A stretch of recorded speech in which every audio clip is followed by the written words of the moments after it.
दर्शकों, my name is नियति और आज मैं बैठी हूँ डॉक्टर चतुर्भुज राठौर के साथ, जो जाइडस हॉस्पिटल वडोदरा में सीनियर न्यूरोलॉजिस्ट की पोजीशन पे है। नमस्ते सर, वेलकम। नमस्कार। एंड सर, आज हम बात करना चाहेंगे वर्टिगो के बारे में। तो क्या आप मुझे बता सकते हैं कि वर्टिगो क्या है और उसके सिम्टम्स या लक्षण क्या है? देखिए, वर्टिगो जिसको कि हम हिंदी में या गुजराती में चक्कर भी बोलते हैं, एक सामान्य सिम्टम है। अब मेडिकल टर्मिनोलॉजी में और मेडिकल भाषा में जब हम वर्टिगो बोलते हैं तो उसको हम ये समझते हैं कि पेशेंट को अचानक चक्कर आना है, यानी उसको पेशेंट को लगता है कि वो एकदम बहुत ज़ोर से घूम रहा है या उसके आसपास की चीज़ें बहुत ज़ोर से घूम रही है। और ये सिम्टम कभी कभी कुछ सेकंड के लिए, कुछ मिनट के लिए या और भी लंबे टाइम के लिए रह सकता है, तो इसको हम ट्रू वर्टिगो बोलते हैं। लेकिन जब हम चक्कर के बारे में, पेशेंट हमारे पास आता है और जब बोलता है कि मेरे को चक्कर आते हैं, तो वो बहुत सारे सिम्टम को पेशेंट चक्कर के रूप में हमारे पास बोलता है। अगर किसी पेशेंट को कभी गिर गया या बेहोश हो गया तो वो भी पेशेंट हमारे पास आके बोलता है कि चक्कर आ गए थे। या कोई पेशेंट को अगर मिर्गी का फिट्स का दौरा आता है और उसमें अगर गिर जाता है तो वो भी ऐसा ही बोलता है कि चक्कर आता है।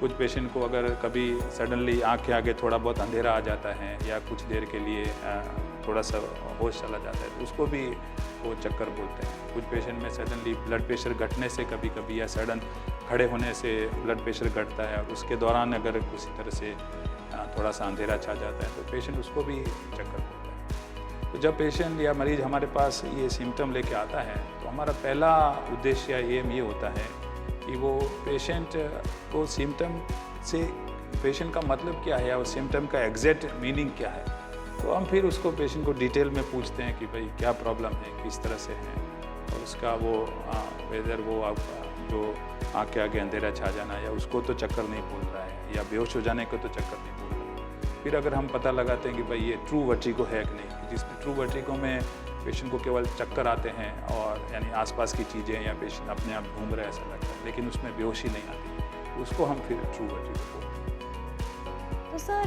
ये कंडीशन के कारण क्या हो सकता है, मुख्य कारण? देखिए, ये जो अब जैसे मैंने आपको बताया कि पहले हमें ये पता लगाना पड़ता है कि ट्रू वर्टिगो है नहीं। तो एक बार जब पता लग गया कि वो ट्रू वर्टिगो है तो फिर हम उसके जो कॉमन कारण होते हैं वो या तो कान की प्रॉब्लम के कारण हो सकते हैं या फिर कुछ केसेस में ब्रेन की प्रॉब्लम के कारण हो सकते हैं। जो सबसे कॉमन जो वर्टिगो या जो प्रॉब्लम होती है जिसको हम बिनाइन पोजिशनल वर्टिगो बोलते हैं, इसके नाम में बिनाइन है, यानी कि ये कोई सीरियस प्रॉब्लम नहीं होता। पोजिशनल यानी इसमें पेशेंट को पोजीशन चेंज करने में, जैसे कि पेशेंट अगर लेटा हुआ है और फिर खड़ा होता है या फिर बैठा है और तुरंत लेटता है, या बेड में भी करवट बदलने में पेशेंट को तुरंत बहुत तेज़ चक्कर आते हैं जो कि कुछ सेकंड के लिए या आधे मिनट के लिए रहते हैं, तो इसको बिनाइन पोजिशनल वर्टिगो बोलते हैं।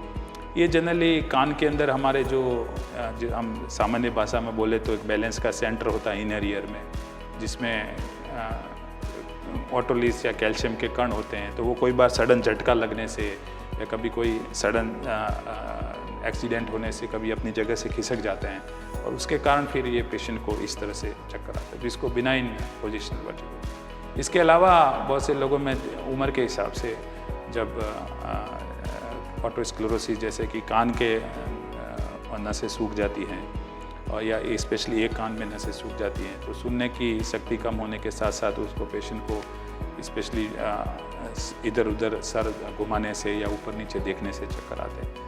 तो ये जो कॉमन सामान्य जो वर्टिगो के कारण हैं ये कान से रिलेटेड होते हैं। तीसरी एक कंडीशन होती है मेनियर्स डिजीज, जिसमें कि एक कान में सुनना कम हो जाना, उसी में कान में टेनेटस का आवाज़ आना, और तीसरा ये इस तरह से सडन वर्टिगो के अटैक आता है। तो ये तो कॉमन कारण हैं।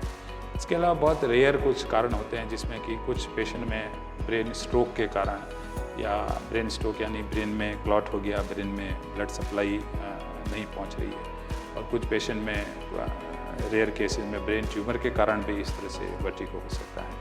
तो हमारा पहला एम ये होता है कि भाई पेशेंट को वर्टिगो है कि नहीं है, और है तो फिर वो किस कारण से है, उस तरह से पता लगा के जनरली हम निदान करने का कोशिश करते हैं। सर, अगर कोई केस ट्रू वर्टिगो नहीं होगा तो आप उसे किसी डॉक्टर को रेफ़र करेंगे। बट अगर ये ट्रू वर्टिगो है तो इस ट्रू वर्टिगो के लिए क्या इलाज रहेगा?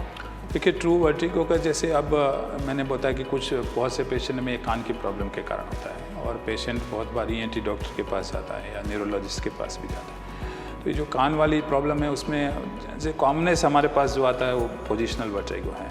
तो उसमें हम फिर स्पेसिफिक प्रोसीजर जिसको बोलते हैं या एक एक्सरसाइज बोलते हैं कि जिससे कि हम 2-3 मिनट का पेशेंट को एक्सरसाइज करके उसको ठीक कर सकते हैं। तो जनरली वो न्यूरोलॉजिस्ट या ENT सर्जन वो करते हैं। इसके अलावा दूसरी जैसे मेनियस डिजीज़ हैं तो उसका भी हम इलाज कर सकते हैं या फिर हम ENT डॉक्टर के पास रेफ़र करते हैं। तो ये जनरली वर्टिगो की प्रॉब्लम है। निदान के बाद जो ये वाली प्रॉब्लम है वो ENT डॉक्टर और न्यूरोलॉजिस्ट बहुत बार मिल के ट्रीटमेंट करते हैं। अगर किसी को ब्रेन प्रॉब्लम से आ रहा है तो पहले फिर हम उसको निदान के लिए पहले तो ब्रेन का MRI करना ज़रूरी होता है कि क्या हुआ है, उसको पेशेंट को सडन वर्टिगो हुआ है या बहुत लंबे टाइम से है, और फिर उसके हिसाब से हम फिर वो उसका न्यूरोलॉजिस्ट उसका इलाज करता है। क्या वर्टिगो के बीमारी के इलाज में is it only medical management या सर्जरी इज़ ऑल्सो पॉसिबल? देखिए, ज़्यादातर केसेस में जिसमें मैंने आपको बताया कि वो बिनाइन कंडीशन ही होती है और ज़्यादातर केस में सर्जरी का कोई ऑप्शन नहीं होता है। लेकिन कुछ पेशेंट, रेयरली कुछ पेशेंट में जिसमें कि अगर वर्टिगो में कोई ब्रेन ट्यूमर निकल आया आपके तो फिर उसमें फिर सर्जिकल ऑप्शन होता है। कुछ पेशेंट जो मेनियस डिजीज़ होते हैं जिसमें एक कान में सुनाई कम पड़ता है, आवाज़ आती है और वर्टिगो भी होता है और वो अगर दवा को नहीं रिस्पॉन्ड करता है तो ऐसे कुछ केस में सर्जरी से या कुछ स्पेशल इंजेक्शन से भी उसको ट्रीटमेंट किया जा सकता है। सर, मेरी ओन मदर को पिछले 10 साल से मेनियस डिजीज़ है और स्टार्टिंग में हम काफ़ी कंफ्यूज थे कि उनको किस डॉक्टर को बताएं। तो किसी को अगर वर्टिगो का शक है तो उन्हें किस डॉक्टर को बताना चाहिए और उसका निदान क्या है? देखिए, ऐसा है कि वर्टिगो के जैसे मैंने आपको बताया कि पेशेंट बहुत सारे सिम्टम को वर्टिगो के रूप में कन्फ्यूज करता है और पहले हमारा एम ये होता है कि भाई वो वर्टिगो सही में है या नहीं है, और है तो वो किस सिम्टम को वो वर्टिगो के रूप में इंटरप्रेट करता है। तो इसके लिए पेशेंट को डिटेल हमें हिस्ट्री से और पेशेंट को डिटेल जो उनका प्रॉब्लम है वो पूछने से ही हमें पता चलता है।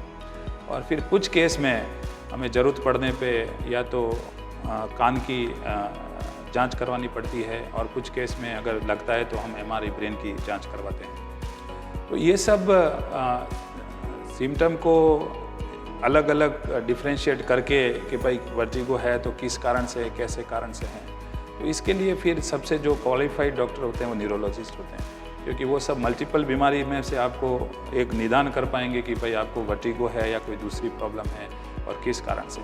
जैसे कि एक कॉमन प्रॉब्लम होती है कि पेशेंट हमारे पास आते हैं कि हमें वर्टिगो है और वो सर्वाइकल प्रॉब्लम के कारण है। तो ये एक थोड़ा सा मिसनॉमर है कि भाई सर्वाइकल प्रॉब्लम के कारण किसी को गर्दन में दर्द होता है और फिर उसको वर्टिगो होता है तो वो मान लेते हैं कि उसको सर्वाइकल, जो कि एकदम गलत धारणा है। जनरली सर्वाइकल की इस तरह की प्रॉब्लम के कारण कोई वर्टिगो या ऐसा होता नहीं। तो जैसे मैंने बताया, कॉमन कारण या तो ब्रेन से होते हैं या कान से रिलेटेड होते हैं। तो वर्टिगो की प्रॉब्लम के लिए पहले तो उनको मेरे हिसाब से एक अच्छे न्यूरोलॉजिस्ट को मिलना चाहिए और फिर ज़रूरत पड़ने पे न्यूरोलॉजिस्ट आपको एक ENT सर्जन के पास रेफ़र कर सकता है। तो सर, वर्टिगो का लॉन्ग टर्म प्रोग्नोसिस या इलाज क्या है? क्योंकि वर्टिगो का जैसे मैंने पहले बताया कि भाई किस कारण से वर्टिगो है, और बहुत से लोग जैसे बिनाइन पोजिशनल वर्टिगो हैं तो उसको तो एक छोटी सी एक्सरसाइज से हम पूरी तरह से क्योर कर सकते हैं। इसके अलावा बहुत से पेशेंट में वायरल इन्फेक्शन के कारण या बहुत बार सर्दी खांसी जुकाम के कारण भी वर्टिगो हो जाता है। तो फिर हम उसमें जो इन्फेक्शन है उसको ट्रीट करते हैं और कुछ वर्टिगो को कंट्रोल करने के लिए मेडिसिन होती है वो देते हैं। बहुत से पेशेंट में जब जैसे एज रिलेटेड प्रॉब्लम होती है या बहुत से पेशेंट में जैसे मेनियस डिजीज़ है जिसमें कि हम उसको क्योर नहीं कर सकते, तो फिर हम ऐसी मेडिसिन देते हैं कि वर्टिगो थोड़ा बहुत कंट्रोल में रहे, और साथ साथ में वैसे पेशेंट को हम कुछ एक्सरसाइज सिखाते हैं कि जिससे कि वो वर्टिगो के साथ एडाप्ट हो जाए। उन पेशेंट को फिर लंबे टाइम मेडिसिन देते हैं और कुछ रेगुलर एक्सरसाइज करनी पड़ती है। तो ऐसे ज़्यादातर पेशेंट में फिर वो वर्टिगो को कंट्रोल में किया जा सकता है।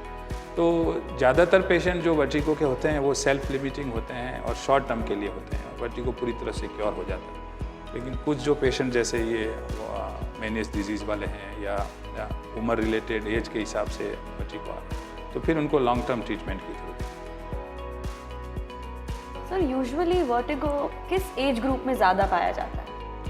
देखिए, जो बिनाइन वर्टिगो है वो किसी भी उम्र में हो सकता है, लेकिन ओवरऑल जो ये वर्टिगो की प्रॉब्लम होती है ये जनरली ओल्ड एज में 55-60 इयर्स के बाद ही ज़्यादातर कॉमन होती है, और इसी एज में हमें डायग्नोस्टिक कन्फ्यूजन भी होता है कि भाई किस प्रॉब्लम के कारण है। तो जनरली ये एल्डरली जो हमारे सीनियर सिटीजन हैं उनकी बीमारी है। एंड सर अगर किसी को चक्कर आ रहे हैं तो डिस्टिंग्विश करना कि ये कितनी बार चक्कर आने पे उन्हें एक न्यूरोलॉजिस्ट को बताना चाहिए? देखिए, ऐसा नहीं होता है। अगर किसी को चक्कर वर्टिगो है और वो अगर सिम्टम्स काफ़ी सीवियर है तो मेरे को लगता है उनको न्यूरोलॉजिस्ट को कंसल्ट करना, उनको सहन नहीं करना चाहिए, न्यूरोलॉजिस्ट को कंसल्ट करना चाहिए कि जिससे कि उनका सही निदान और ट्रीटमेंट हो सके। Thank you so much doctor Rathore, हमें वर्टिगो के बारे में इतनी महत्वपूर्ण इन्फॉर्मेशन देने की।